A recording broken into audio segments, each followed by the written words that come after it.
Up until this point, we've said how much of a given reactant I have and assumed that we've had enough of all of the other reactants in order to completely use up the amount that I'm given. Today we're going to look at a concept called limiting reactants, where I know how much of each individual reactant I have, and I need to figure out how much of a product I can actually make. Something is going to run out first. When I run out of something, that is going to limit how much of the product I can make. So in this case, we're going to look at a reaction for making a double bacon cheeseburger. And we have to follow the recipe exactly. For this double bacon cheeseburger, I need 1 bun, 2 patties, 2 pieces of cheese, and 4 pieces of bacon. And when I combine those things in that ratio, I end up with 1 bacon double cheeseburger. And I want to know how many of them I can make if I have 4 buns, 6 patties, 8 pieces of cheese, and 20 slices of bacon. Well, something is going to run out.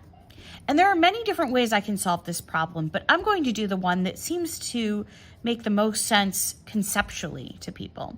And that is, let's pretend I use up all of my buns.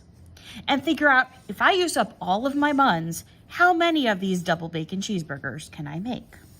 Well, I have 4 buns, and I know that 1 bun produces 1 double bacon cheeseburger. So I'm going to do some stoichiometry. Since I've got buns that I'm starting with, I'm going to put the buns with its coefficient on the bottom, and I'm going to put the product, the double bacon cheeseburger, on the top with its coefficient. It's a 1-to-1 ratio. My units of buns cancel out, and that tells me how many double bacon cheeseburgers I can make. With 4 buns, I can make 4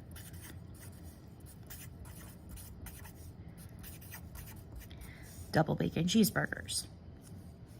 But I don't know if I have enough of the other stuff to make all 4 of those. So let's take a look. I have 6 patties. Well, if I were to use up all 6 patties, I can make, again, I'm going to look at my ratio. I'm starting with patties, so I want to put patties on the bottom.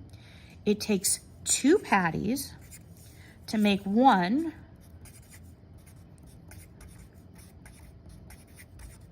double bacon cheeseburger. Patties cancels out. And with that 1-to-2 ratio, I can see that if I use up all of my patties, I can make 3 double bacon cheeseburgers. Using up all my buns, I have enough to make 4, but I only have enough patties to make 3. So can I actually make those 4 double bacon cheeseburgers?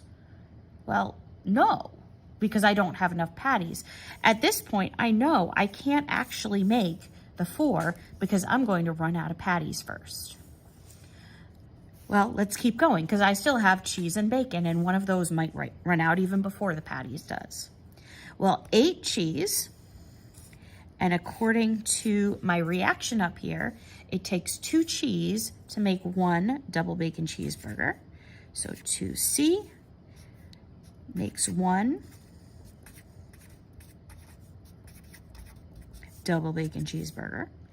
And that means using up all my cheese, I have enough to make 4 double bacon cheeseburgers. But I know I run out of patties when I've made 3, so I can't actually make 4 of them. With the bacon, my reaction says I need 4 strips of bacon for every double bacon cheeseburger. So 4 bacon makes 1 BU, P2, C2, BA4. Which means, using up all the bacon, I have enough bacon for 5 double bacon cheeseburgers. But I ran out of patties at 3. So if I take all of the reactants that I have and convert them to how much of the product I can make, using up all of my buns, I can make 4. Using up all of my cheese, I have enough to make 4. I have enough bacon to make 5, but I only have enough patties to make 3 double bacon cheeseburgers. So the smallest amount of product is what I can actually make, because by the time I have used up all of my patties making the 3 double bacon cheeseburgers, I don't have any more to make that 4th, even though I have enough buns, cheese, and bacon. So to figure out what the limiting reactant is, we can take all of the reactants we're given and convert that to how much of the product I can make.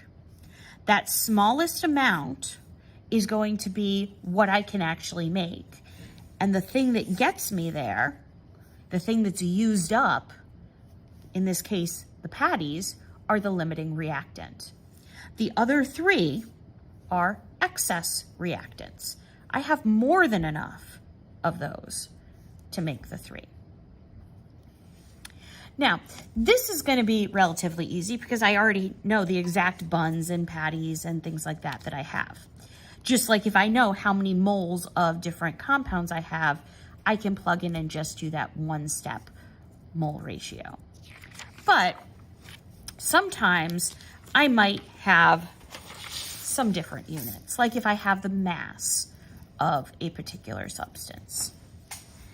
For example, in this case, I don't know how many buns, patties, pieces of cheese I have, or slices of bacon, but I know that I have 1.5 packs of buns, 38 ounces of patties, 1.25 packs of cheese, and 0.8 pounds of bacon. Well, in order to figure out here what the limiting reactant is going to be, I need to convert them to the units that I have in my chemical equation, the actual number of buns, patties, cheese, and bacon. So to do that, I need to know the relationship between buns and packages, between patties and how many ounces, etc. So I know that 8 buns is equal to 1 package. So if I take this 1.5 packages of buns, I can convert that to how many buns I have, because I know there are 8 buns in 1 package. Because I have packages of buns, I can put the 1 package of buns on the bottom, and that's equal to 8 buns. If I do that, that will tell me how many buns I have. But I want to know how many of those double bacon cheeseburgers can I make. So now I'm going to use the mole ratio. I've got buns on the top, so 1 bun gives me 1 double bacon cheeseburger. Now I can take that and plug into my calculator, and I have 1.5 times 8 divided by 1 times 1 divided by 1. I have enough to make 12 double bacon cheeseburgers if I use up all my buns. I have 38 ounces of patties. Well, I know that 1 patty is 8 ounces. So I can do another unit conversion. I have ounces of patties on the top, so 8 ounces of patties, so that the ounces of patties cancels, is 1 actual patty. And then I know I need 2 patties to make up my 1 double bacon cheeseburger. So now I have 38 times 1 divided by 8 times 1 divided by 2. I can make 2.375 double bacon cheeseburgers. Now that's kind of a weird number to say I can make 2 and a fraction of a double bacon cheeseburger, but we're just going to go with that because when we're doing chemical reactions, we really can make fractions of moles. So at this point, I already know I have more than enough buns. My patties are going to run out before my buns do. I have 1.25 packs of cheese. Again, I can do the same thing. packs of cheese. So I need the pack of cheese on the bottom. Is 12 slices of cheese. And then again, I know I need 2 pieces of cheese for every 1 BU, P2, C2, BA4. Plug that in, get my answer. And I would do the same thing with the 0.8 pounds of bacon. 35 strips of bacon is 1 pound of bacon. So 1 pound is 35 pieces of bacon. And then I can use, again, that ratio from up here for bacon. Produces 1 BU, P2, C2, BA4, and get my answer. So when I plug all of these in, converting to using up all of my reactants, how much of the product can I get? Again, whatever the smallest amount of product I can get, that's all I can really actually end up with, because I'm gonna run out of them. Whatever that thing is by the time I make that up.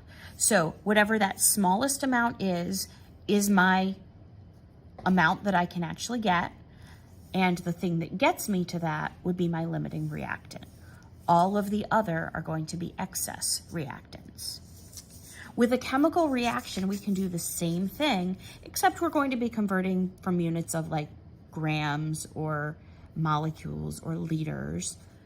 But remember, these coefficients are dealing with moles. So I just take it, convert to moles, figure out how much of my product I can get. Whatever that smallest amount is, that's what I can get.